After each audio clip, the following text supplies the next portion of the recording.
Have you ever felt like there are places in the world that seem to refuse us? No matter how hard we try, no matter how much we give, they offer nothing in return. Callum knew this feeling well.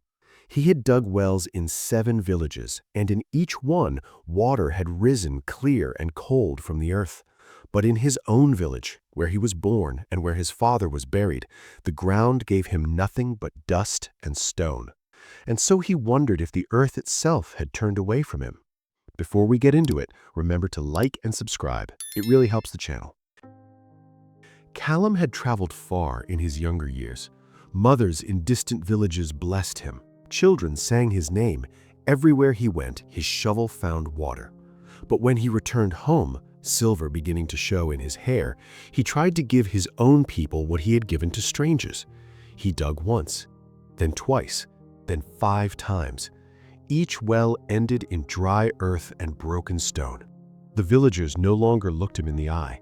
They said the land beneath their feet did not trust him. He stopped digging. He covered the failed wells with wooden boards and let the grass grow over them. He told himself the land was cursed, that he had been wrong to believe he could bring water to a place that had always been dry. His tools hung unused in his shed. His hands, once rough and strong, grew soft. He spent his days sitting by the edge of the forest, watching the road that led to places where his work had mattered. The village elder was a woman named Anya. She had known Callum since he was a boy. She had seen him leave with a shovel on his shoulder and return with stories of wells that saved dying fields.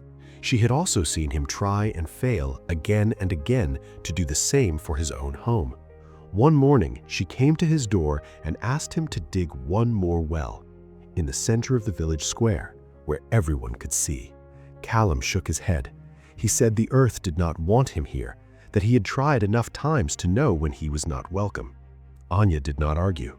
She simply nodded, walked to the square, and left his tools there: a shovel, a pickaxe, a wooden bucket. She placed a stone beside them and said the tools would wait as long as they needed to. Days passed. Callum walked through the square each morning and evening, and each time he saw his tools waiting. Dust settled on the shovel, rain darkened the wood, but no one moved them. Children played around them, traders stepped over them, and still they waited. One night, Callum could not sleep. He rose before dawn and walked to the square.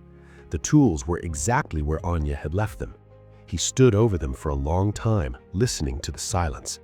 Then, without deciding to, he picked up the shovel. The handle was cool and familiar in his hands. He pressed the blade into the earth and began to dig. The first day he dug until the sun was high. The ground was hard and dry. His arms ached. Villagers passed by and watched in silence. Some shook their heads, some simply walked on. No one spoke to him. By evening, he had dug only as deep as his waist.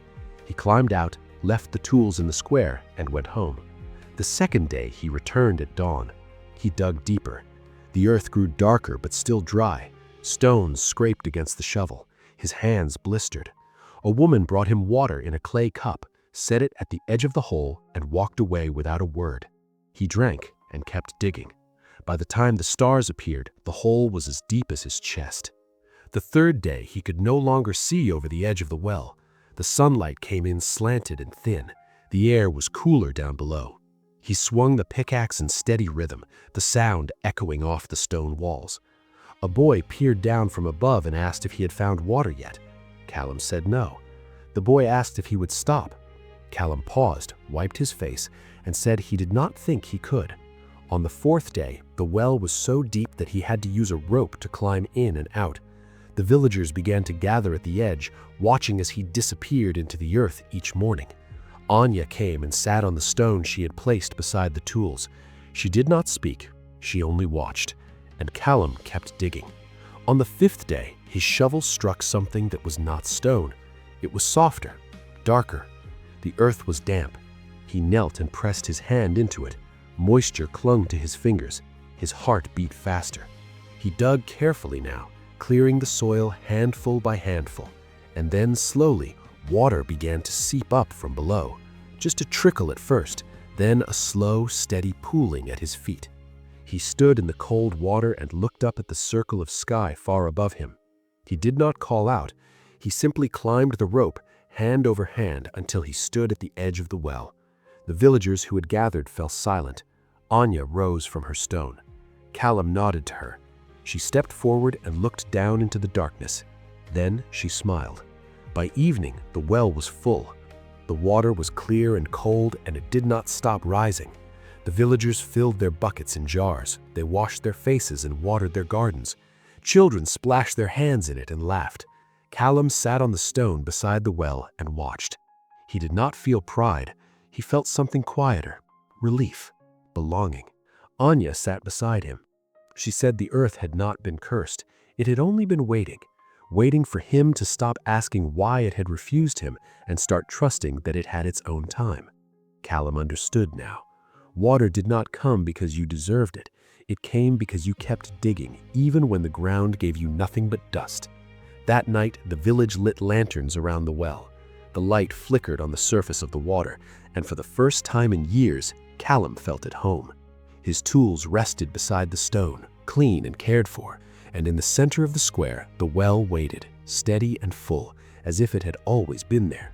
The earth, Callum learned, remembers those who do not give up on it, and when the time is right, it gives back what was asked for, not as a gift, but as an answer. Some things in life do not come when we demand them. They come when we are ready to trust the waiting. Callum did not find water because he was skilled. He found it because he returned to the earth even after it had refused him. He did not stop when the ground was dry. He did not leave when no one believed. He simply kept digging, and the earth remembered. Perhaps there is something in your own life that has not yet answered you, something you have tried and failed at, something that feels impossible. But maybe it is not refusing you. Maybe it is only waiting for you to trust that the answer will come in its own time. What is something you have stopped trying for, even though it still calls to you? Share your thoughts in the comments below. Thanks for watching.